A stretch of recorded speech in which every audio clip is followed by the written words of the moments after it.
Dry January. It's some resolution I made many times, as if the turn of a year was magically going to make me sober. I would get little notebooks, I'd get books, I'd get calendars, I'd write things down, and I would vow that I was not going to drink again. I would vow that life was going to be different, and I was going to hit all my goals, stop procrastinating, and be one of those people that annoyed me, that always did the things that they wanted to do and live the life they wanted. And so there I was, dry January after dry January. Nothing was changing. I was dry for a couple of days, a couple of weeks, but then I would go back to drinking as if by magic, as if I didn't even plan it. I just went back to drinking, and I couldn't understand why. I said, hey, look, I got the books about the New Year's resolutions. I got the ideas in my brain, and nothing seems to be working. Why is this not working? And today that's what we're going to talk about, is the times that you feel hungover and the times that you feel the resolve in your brain that you want to go out there and make a change.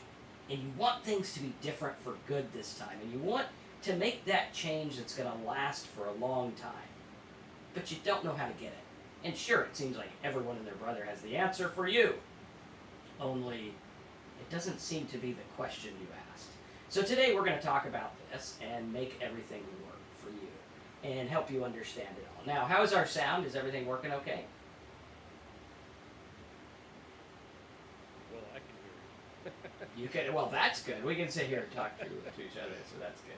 All right, if you guys can hear me, let me know by typing the number 7 in the box. And if you can hear Terry, type the number 8.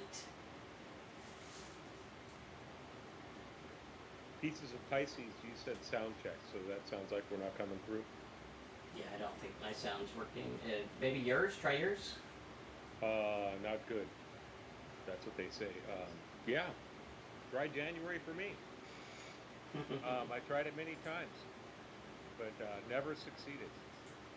So, do people hear us? No?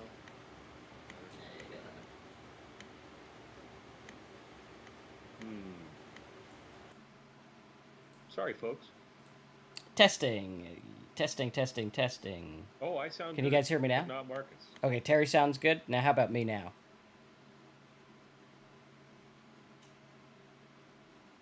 None. All right, well, you can talk about dry January. I think mine might be working now, so go ahead and then we'll get the chime Well, in. here you go. Let me talk a little bit about it. Very quiet is what you are, so maybe you turn up the volume. Sorry about that, everybody. We've been, this is how our January is starting. This is how the new year is starting. And sometimes that's just how it goes, and that's part of life, and that's part of sobriety. And hey, it's all good. Anyways, for me, I don't know that I actually chose to have a dry January ever when I was trying to get sober. I think it was more a matter of, I'm going to get through the holidays and then I'm going to change my life and I'm going to start by not drinking. And I wouldn't make it very far. I don't know about you guys, but I certainly wouldn't make it very far. If I made it one day, that would be a huge accomplishment. And I don't think I made it much further than that at any time. I do know some people that January 1st was their sobriety date. So I've known some people that were able to do it, but I think most people that just decide that they're going to go for a dry January and maybe stay sober the rest of their life or whatever, it's not as easy as it sounds. But one way to look at it, for me, for me to get sober was just a matter of, okay, I'm going to take January 1st and not drink.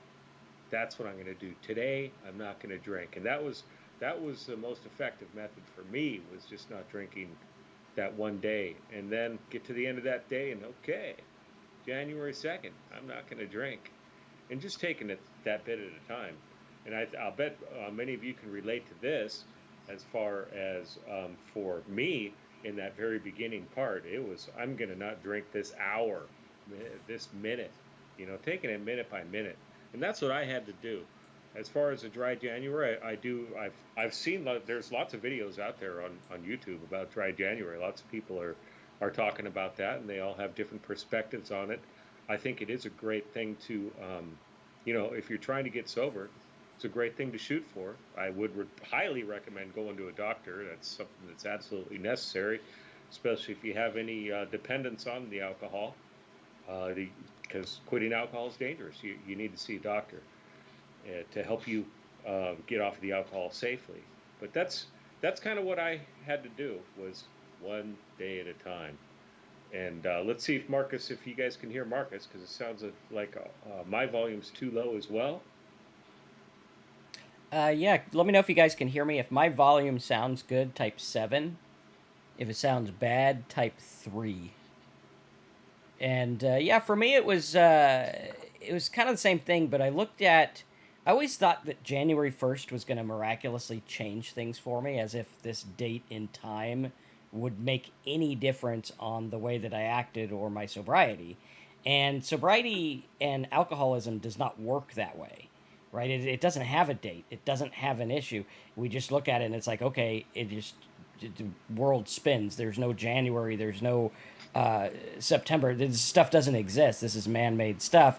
So to say that this arbitrary date is going to change our sobriety is a very different thing. And I know a lot of people, they're like, oh, hey, January 1st isn't going that great. I guess this year's going to suck.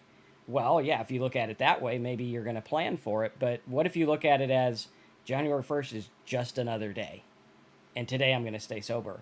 And sometimes just staying sober is the win for the day. Yeah. And the goal of the year is to have lots of wins and feel better. That's the goal, right? Not go on and do all this or do all that. We're going to focus and we're going to make this work in a very straightforward way. And we're going to say, okay, I understand that alcohol needs to come off the table. I understand that I need to stop drinking.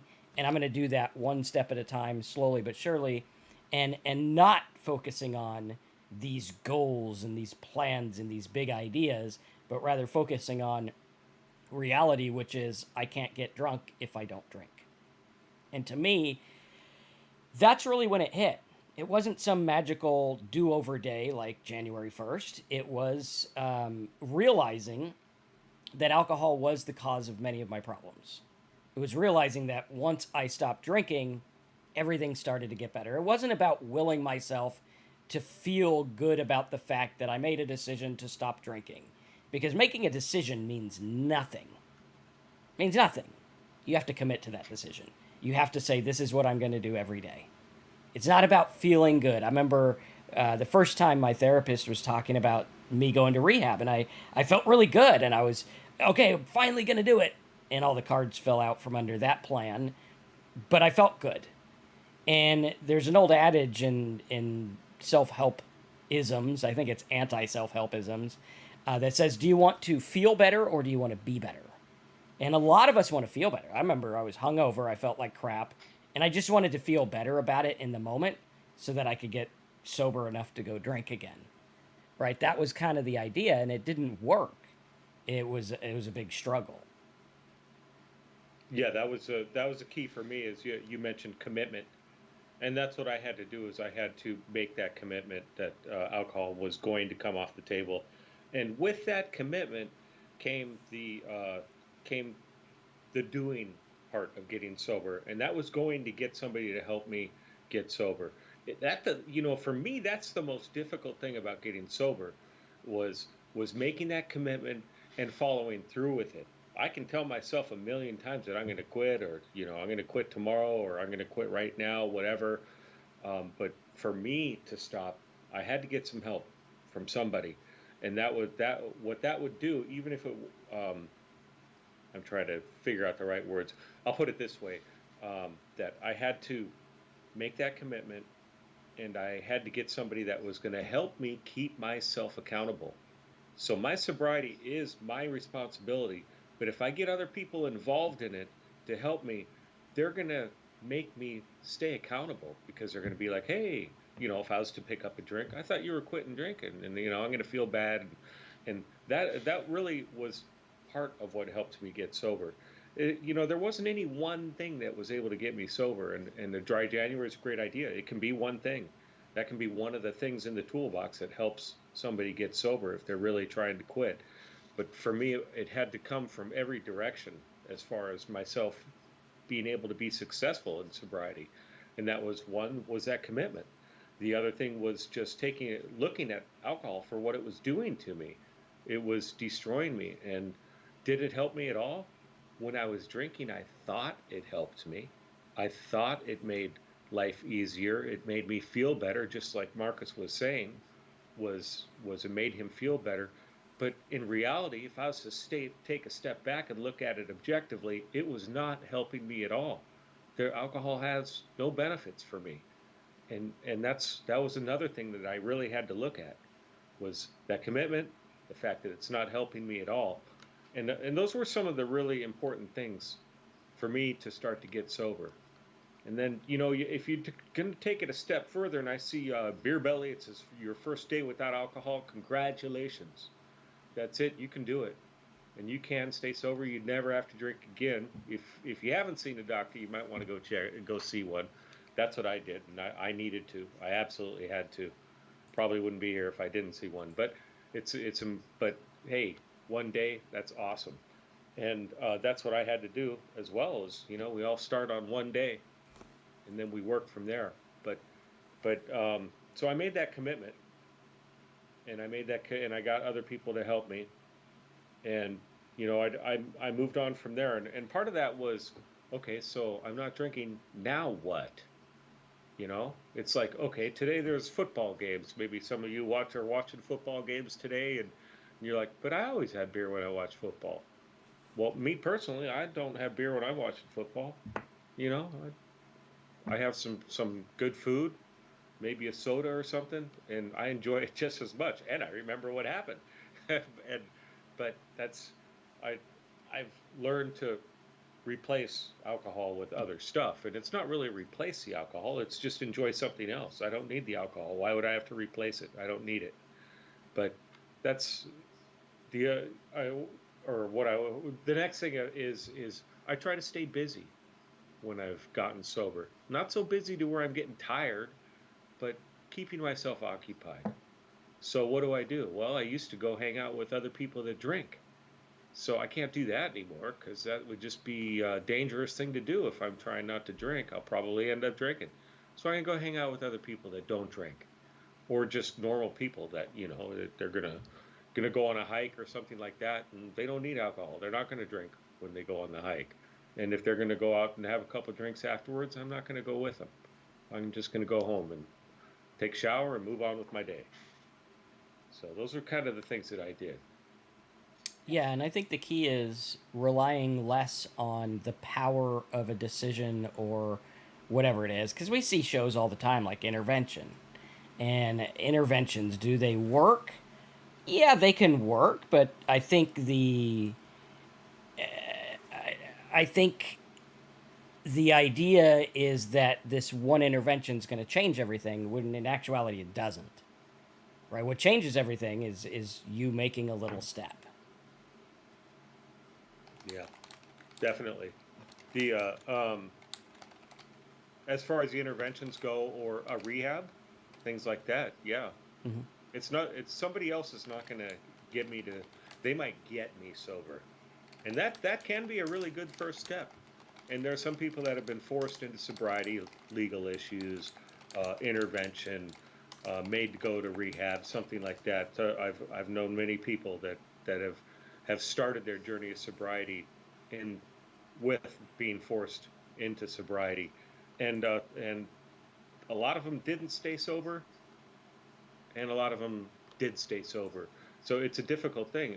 But what the people that stayed sober is because they eventually wanted to stay sober, and that's Exactly. what I found too. Is I had to want to stay sober, and I'm not saying want like okay, I no longer like alcohol, because I have to admit I enjoyed alcohol until the very last day I drank it. So for me, it wasn't a matter of that. Um, I couldn't suddenly tell myself I didn't like it anymore. It was more a matter of, this stuff is hurting me a lot more than me liking it, and that's what was able to push me towards me wanting to stay sober.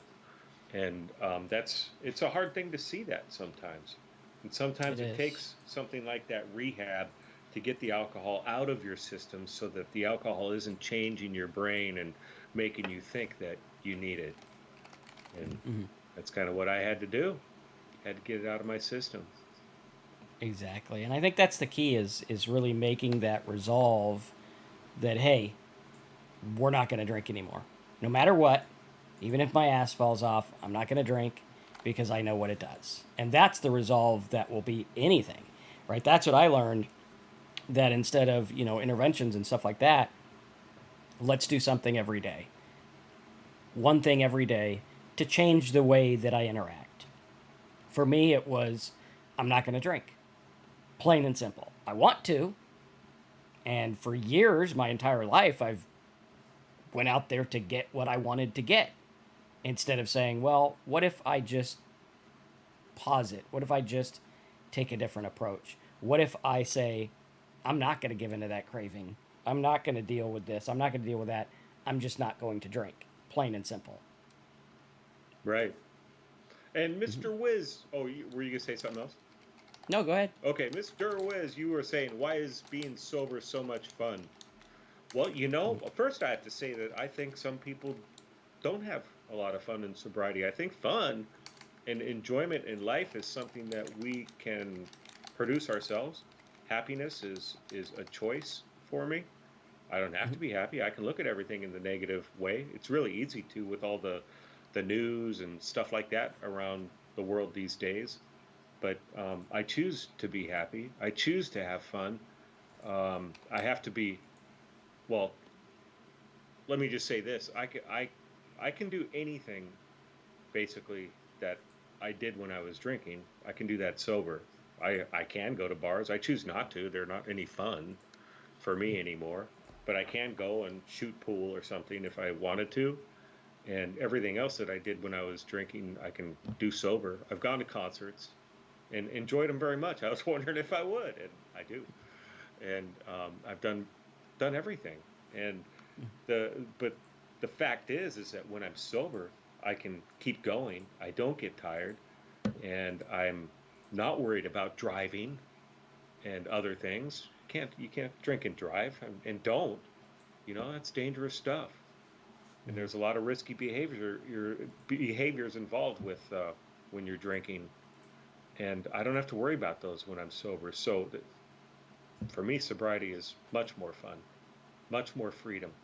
I don't have to look behind myself and wonder if somebody's judging me by the alcohol I've been drinking, and if they're going to try and make me quit or something like that, or hide it or anything like that. So much less to worry about. Life is so much easier sober. Mm-hmm. Absolutely. So Yeah. yeah. Yeah, I think that's what you got to do is just make a resolve and stop relying on these magical days and magical ideas to help you get sober because that's not what it's about. It's not about those. It's about the daily boring stuff that you do every day that makes it work. And that is key. And if you understand that, then life starts to get a lot better for you, Right. I think. Yeah, definitely. If any of you have any questions, please feel free to ask them. We'll see if we can hit them.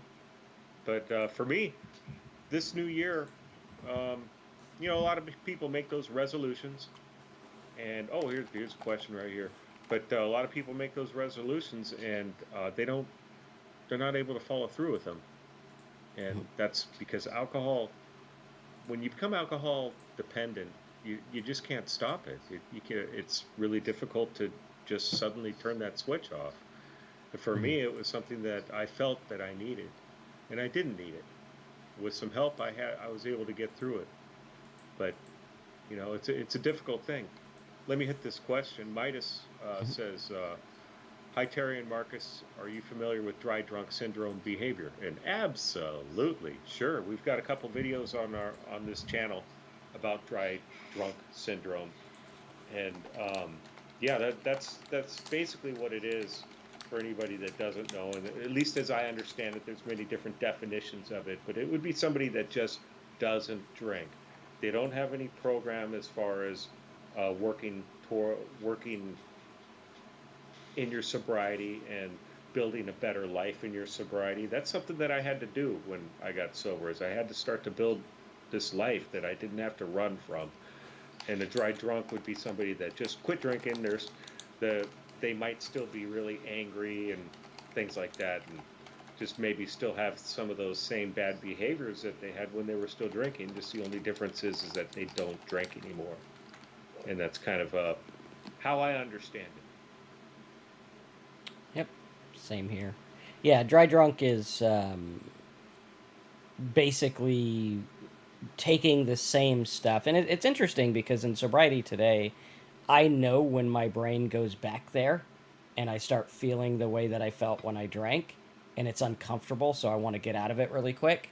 And that's the thing, is I need to have that buffer, that barrier of, hey, let's not think this way. Let's do something active to start to change it. And I was talking to my wife last night about it, where we were talking about relapse and different things like that, and we were talking about how it starts in your mind before it ever starts physically.